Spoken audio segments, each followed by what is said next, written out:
আমাৰ আজিৰ এই অনুষ্ঠানখন মহাপুৰুষীয়া সমাজ দৰং জিলা সমিতিৰ পঞ্চদশ বাৰ্ষিক অধিৱেশন।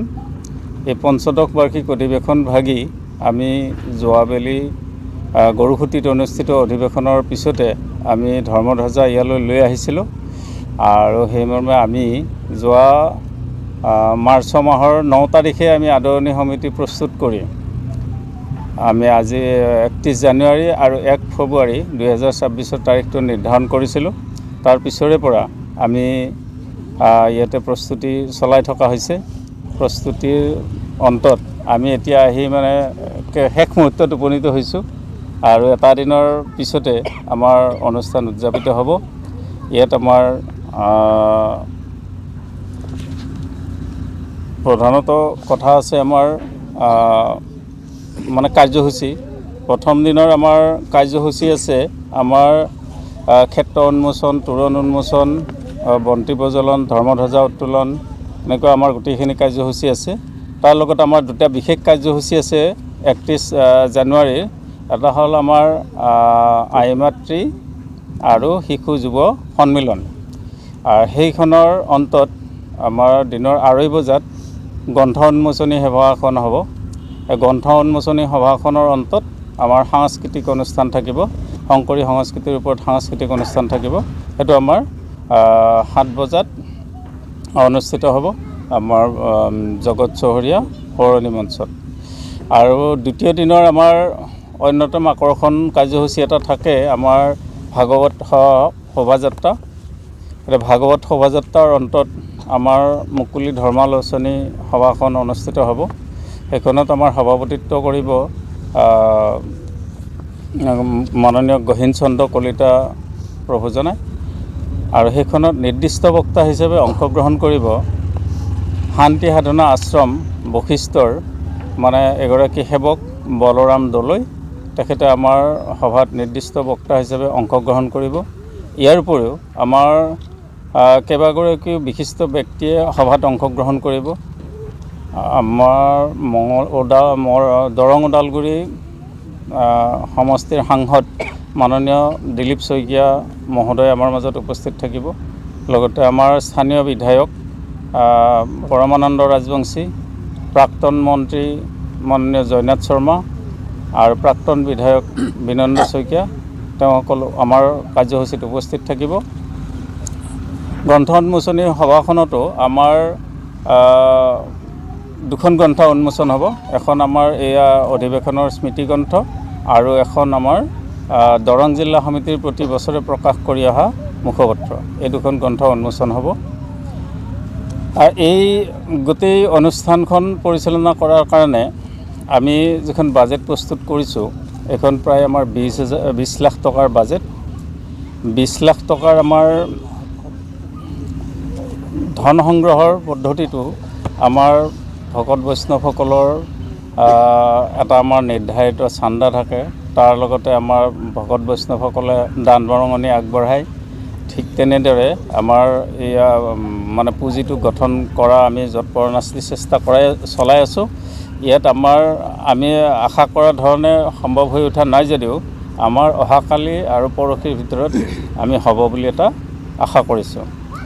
ইয়াতে আমাৰ 31 জানুৱাৰীৰ কাৰ্যসূচীত আমাৰ অলপ মানুহ কম হ'ব। আমি প্ৰায় 5000 মানুহৰ এটা সমাগম হ'ব বুলি আমি এটা ধাৰণা কৰিছোঁ। আৰু দ্বিতীয় দিনৰ কাৰ্যসূচীটোত কিন্তু আমাৰ অলপ বেছি হ'ব। দ্বিতীয় দিনৰ গোটেই কাৰ্যসূচীটোত আমাৰ প্ৰায় 15000 মানুহ মানে উপস্থিত হ'ব। আমি সেইখিনিৰ খোৱা লোৱাৰ কাৰণে ব্যৱস্থা এটা গ্ৰহণ কৰা হৈছে, জলযোগৰো ব্যৱস্থা কৰা হৈছে, আমাৰ লঘু আহাৰৰ ব্যৱস্থা থাকিব, তাৰ লগতে আমাৰ মহাপ্ৰসাদৰ ব্যৱস্থা থাকিব। এনেকৈ আমাৰ গোটেইকেইটা অনুষ্ঠানতে আমাৰ আটাইখিনি আপ্যায়নৰ ব্যৱস্থা এটা থাকিব। এতিয়া আমি মহাপুৰুষীয়া সমাজ দৰং জিলা সমিতিৰ পঞ্চদশ বাৰ্ষিক পূৰ্ণাংগ অধিৱেশন ভাগি অহা 31 জানুৱাৰী আৰু 1 ফেব্ৰুৱাৰী তাৰিখে বুঢ়া গাঁৱৰ গৰৈমাৰা চুবুৰীত পুৰন্দৰ চহৰীয়া ভকত ক্ষেত্ৰত অনুষ্ঠিত কৰিবৰ কাৰণে আমি প্ৰস্তুত হৈছোঁ। আৰু এই অনুষ্ঠানটি মানে আগভাগ লোৱাত আমাৰ মহাপুৰুষীয়া সমাজৰ দৰং জিলা সমিতিৰ পশ্চিম দৰং শংকৰজ্যোতি আঞ্চলিকৰ আটাইকেইটা শাখাৰ সহযোগত আৰু বিশেষভাৱে আমাৰ 4টা শাখা ক্ৰমে বুঢ়া গৰৈমৰা শাখা, বুঢ়াদৈ শাখা, হালধা পদ্মপানী শাখা, হালধা মৈজালি শাখাৰ ব্যৱস্থাপনাত এই অনুষ্ঠানটিৰ আয়োজন কৰা হৈছে। ইয়াতে আমাৰ পশ্চিম দৰং আঞ্চলিকৰ উপৰিও আমাৰ যি সমগ্ৰ পশ্চিম দৰং অঞ্চল আছে, এই অঞ্চলৰ ৰাইজ তথা ব্যক্তিৰ সহযোগতো এই অনুষ্ঠানটি ইয়াত আয়োজন কৰিবলৈ আমি সাহস কৰিছোঁ।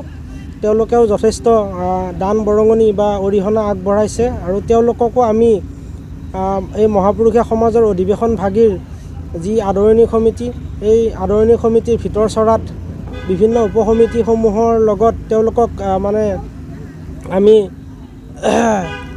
বিভিন্ন বিষয় বাবদ নিয়োগ কৰি তেখেতসকলকো আমি প্ৰায় এই অধিৱেশনখনত সেৱা কৰাৰ এটা সুবিধা কৰি দিছোঁ। আমাৰ ইয়াতে আদৰণি সমিতিসহ মুঠ 12খন উপসমিতি গঠন কৰি দিয়া হৈছে আৰু ইতিমধ্যে এই উপসমিতিসমূহে তেওঁলোকৰ কাম কাজসমূহ সুন্দৰভাৱে চলাই প্ৰস্তুতি প্ৰায় সম্পূৰ্ণ কৰি তুলিছে আৰু যিহেতু এদিন পিছতেই এই অধিৱেশন ভাগি অনুষ্ঠিত হ'ব, গতিকে তেওঁলোকে যি দিন ৰাতি একাকাৰ কৰি যথেষ্ট উদ্যমেৰে ইয়াত শ্ৰমদান কৰি নৰা, আমাৰ এই যি খেতি পথাৰৰ নৰা কটাৰ পৰা আৰম্ভ কৰি বাঁহ কটাৰ পৰা আৰম্ভ কৰি আপোনাৰ বিভিন্ন কাৰ্যালয় বা আমাৰ ধৰ্মধ্বজাৰ বেদী, নামঘৰ, ভাগৱত শোভাযাত্ৰাৰ বিভিন্ন সামগ্ৰী প্ৰস্তুত কৰাত ভকত বৈষ্ণৱ তথা এই অঞ্চলৰ স্থানীয় যি ৰাইজে সহযোগিতা আগবঢ়াইছে তেওঁলোককো আমি এই সংবাদ মাধ্যমৰ যোগেদি ধন্যবাদ জ্ঞাপন কৰিছোঁ। আমাৰ এই মহাপুৰুষীয়া সমাজৰ যি হ'বলগীয়া অধিৱেশন ভাগ, এই অধিৱেশন ভাগি সুন্দৰ হোৱাৰ কাৰণে আমি যি প্ৰচেষ্টা ল'ব লাগে সেই প্ৰচেষ্টা ইতিমধ্যে আমি লৈছোঁ। ইতিমধ্যে আমি জিলা প্ৰশাসনৰ পৰাও যিখিনি অনুমতি ল'ব লাগে দুদিনীয়া কাৰ্যসূচীৰ কাৰণে সেই আটাইখিনি অনুমতিৰ আমি ব্যৱস্থা কৰিছোঁ আৰু জিলা প্ৰশাসনৰ পৰাও ইতিমধ্যে তেওঁলোকে সম্পূৰ্ণ সঁহাৰি দিছে অনুষ্ঠানটিৰ কাৰণে।